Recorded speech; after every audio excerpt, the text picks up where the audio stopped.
Right guys, Mark Crossfield here. I'm here with Coach Lockey. Hi guys. Hello Matthew. We are going to have a look at the TaylorMade JetSpeed Driver. Interesting. Interesting. Now the reason we brought Coach Lockey in is there's some interesting numbers that Matt was getting with this driver compared to me when we tested with GC2 HMT on the floor down here using real balls. So I thought it would be an interesting one for you guys to see what Matt's numbers are maybe compared to mine, compared to the other TaylorMade driver, which I did a review on recently, which caused them all a bit of a brouhaha. The machine is wrong. They thought, oh, the world doesn't spin anymore and all this kind of stuff. I just did it a bit further. Please let me hit it further. We all like to God, calm down. So we're going to give the TaylorMade JetSpeed Driver a hit. Let's get stuck in.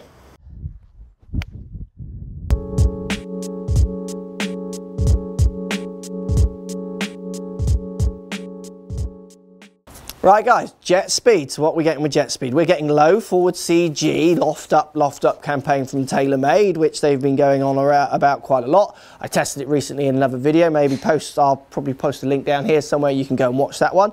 There are some merits to this campaign if you've got the right driver in your hand. So many people are saying loft up to drivers that you shouldn't be lofting up to because the CG isn't low and forward. So we've got low and forward CG in this one. We've got the speed slot in the TaylorMade, in the JetSpeed driver here. This is meant to allow for faster ball speeds out the bottom of the club, they're saying. Okay, we've got the changeable neck. So this is a 9.5 driver, but I've actually got it set up to 11 degrees, similar to the loft up campaign with where the CG on this. I need the loft at a certain height to try and control launches and spins. 460 head shape. Sits very neutral down by the ball. We get silver face, dark head or top of the head, little bit of funky TaylorMade graphics on the top, which I'm not particularly that into, but they're certainly not ugly, but they're whatever they are. Quite a big footprint. Yeah, very, yeah. It's a big club head down by the ball. Even though it's 460, it feels like it's been flattened a little bit and back, doesn't it, compared to the old SLDR.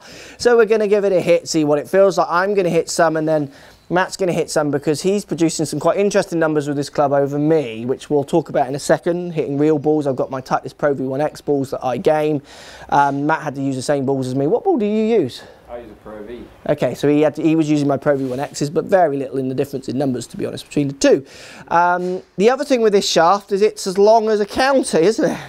Huh? Yeah, compared to my usual. It's 46 inches long. I have a few issues with that, to be honest, for the average Joe out there playing. I'm not sure how much of that they can control, but let's give it a hit, see what it feels like. Definitely like the look of it down by the ball, certainly for someone who wants a bit of help. Let's give it a hit. Okay, it feels good off the face. I caught that slightly out the bottom, and it'll be interesting to see the numbers when they come from different parts of the face. That speed slot at the bottom is meant to make it a little bit more friendly out the bottom. Their studies show that most amateurs, when mishitting, or a bigger percentage of amateurs when they're mishitting, are hitting out the bottom of the club. I see that when I use GC2 HMT, which is one of the early launch monitors that actually sees where the ball hits on the face. You definitely see a low down pattern a lot with amateurs. So I think that's quite a good thing, if it works. Okay, let's give it another hit. Loft it up, Matthew. So I loft it up. Let's loft this up. And that's the flight. You see that? That is, I call that in the middle, and it's definitely a different flight, which is what I was seeing with the other driver. I'll be interested to present the numbers when we get to that bit at the end of the video here. One more then, Matt, and then it's your turn. It's just the length of the shaft for me worries me. Unless you're over 6'3", might feel comfortable. I think it's going to feel very long for some people. Let's give it one more hit. Oh, there it is. Look at that. Boom. Even boom, Della boom, even. Hey? So that's JetSpeed. Interesting club. We're going to show the numbers in a second. Matt's going to hit some. We'll show his as well. It's big. It's too long. I think it's too long. I wish manufacturers would calm down a little bit with the length of their drivers. I understand why they do it. I mean, for me, the only reason they're making a club this long is because it's going to allow people possibly to pick up some more club head speed, and that isn't even always the case. Yeah. I just think it's going to make it hard for them maybe to control face and delivery a little bit this length. But they do that with these longer clubs. These aren't the only guys who do it. They all do it. Definitely a big friendly head size for lots of golfers who want a bit of help. So Matthew, Yes. JetSpeed it. Let's see it. Hit that bad boy. I'm glad they've gone back to the black head Yeah. compared to the white. You prefer the black over the white, do you? I prefer it. It's interesting. And the shaft definitely scares me a little bit. It's long, isn't it? Yeah. Go for it. Really long.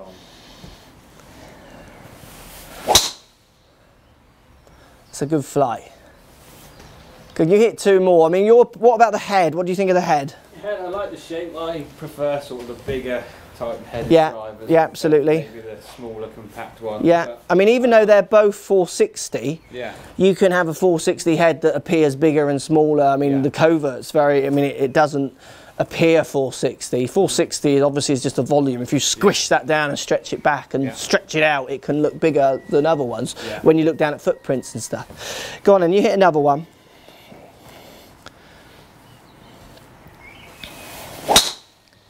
It's a good drive again. I mean, it's nowhere near the height that I'm getting. More than what I normally But loads more than what you normally get, isn't it? Loads more. It's a different flight, isn't it? Go on then, one more and we'll look at some numbers. Because I like these numbers. I think they're interesting.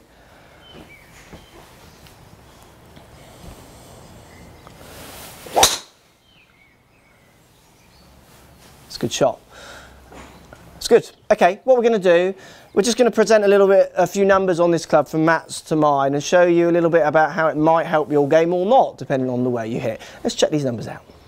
Right guys, we're going to look at my numbers first, Matt, and what we're going to see, I'm a 151 ball speed, which is very similar to what I get with most other drivers. Yeah. So the longer length of that shaft isn't delivering me any more clubhead stroke ball speed particularly. Yeah. So it's having that extra inch for me there's doing nothing, apart from making it possibly a little harder to control. But to be honest, for me, I feel I don't mind a longer club for me. It's more for the average golfer I worry. Yeah. As you make that club longer, you can definitely see them losing control of it a little bit more. Launch angle 14.2, so very similar launch. I've got this set up at 11 degrees, so launching up at 14.2, which is similar launch to other drivers with the low forward CG and other drivers I've hit. Backspin, so the spin is 2,400 revs, which is very much where my other drivers sit. Yeah. Coverts and all those ones tend to sit there. Absolutely, they all tend to sit there. And then my average carry is 258, which is very, again, much back into the normal ilk of where all the drivers sit that I hit. So the interesting thing for me, over that shocking video I did the other day, oh, the machine, it's the machine! It's broken. It's that spin. This one is not as low spinning as the other one I was hitting, which I would imagine TaylorMade would say with head shapes and things like that. So without that lower spin, I'm getting the same distance that I get with other ones, which is where the lower spin on that other driver was giving me those few extra yards, which is interesting. Peak height 36, so very similar, if anything, a fraction high, but very similar to any other club I hit. So very interesting numbers. That club for me is doing what the most of the drivers on the planet do, which is exactly what I would expect from nearly every driver nowadays. Apart from that hideous one that I did a video on. So if we go to Matt's numbers, this is really interesting. Now Matt is 263 carry to my 258, so very similar, very similar, okay? Your ball speed went dramatically up, 158. Yeah. So you are getting more out of that longer shaft. You are able to yield it. Boom. Yeah, okay, and get a little bit more speed, hence a bit more ball speed. Yeah. Now, if we just look at your Titleist driver here, 913 that you use, which is shorter in length, isn't it? You've cut it down. I think it's an inch shorter. Yeah. Maybe an inch and a half. I think it's about an inch and a half shorter. Yeah. Ball speed 153. Spinning more. So the beauty with the JetSpeed for Matthew, who does hit the bottom of the club a lot as well, is I would say that speed pocket is going to assist him. How much it assists him, the boffins in the white coats would have to tell us, because if you took that away, I still feel like it would perform, but that's a different argument. But it's the lower spin that you're getting out of that one, which I can, loads. I mean, it's 2.8 compared to 3.2. Getting actually a slightly lower flight with that one, which is interesting, and then getting much more distance out of it. So it's really the longer length and the lower spin out of that that's really helping Matthew in some ways. And this is the beauty of custom fit, guys. me doing a video on SLDR and I get more distance out of it, I would say I deliver very good numbers for that club for getting the most out of it. Yeah. Where there are other people who might not deliver similar numbers, more of an downward attack and what have you, and they simply can't get enough loft on it to get the desired launches and spins that they need. Yep. Where this one and others might help. Now for Matt there on those numbers, I mean, you're going to be having a little try on this on the course, aren't you? You are interested to take it out on the course. In the bag. He's definitely going to have a go with it because, again, the beauty of custom fitting. I mean, Matt has never really fitted your original driver on any numbers, have you? Much more been done on feel and those things. Yeah. So when I show him the numbers he's getting with his driver, I can see that there's definite room for improvement. And as soon as we just gave you that club straight away, it was different. Now, I think we could have given you any club. It doesn't have to be a TaylorMade. Yeah. But I do think CG low and forwards for you, helping, as long as you can get the loft up, is going to work. So interesting there, guys. TaylorMade JetSpeed. For me, it's the same as any other club. For Matt, he's getting more than he is out of any other club. Yep. That isn't to say this is better or worse than maybe the SLDR or other ones, because obviously we haven't tested loads with Matt. But just out of the two we've tested, this one definitely miles better, would be better on this occasion. I think the interesting thing for me is that when the CG isn't quite as low and as forward as it is in the other ones, or the head shape is slightly different, whatever is changing it with this, I'm getting the same numbers as I pretty much get with any other club. I mean, I am 263, which is, that's you, sorry, isn't it? I am 258, which is very much exactly the same as any other club. So we're all back to normal now. Long drive comp. Everyone can just cut, we're all back.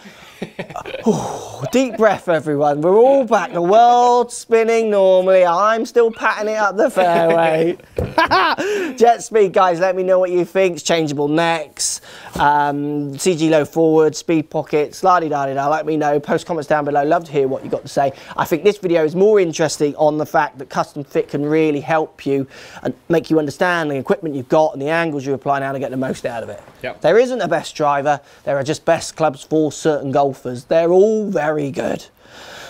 Calm down. Thanks for watching. Can you bring my soapbox in, please? I've not finished. Post comments down below, guys. Love to hear what you got to say, and thanks for watching.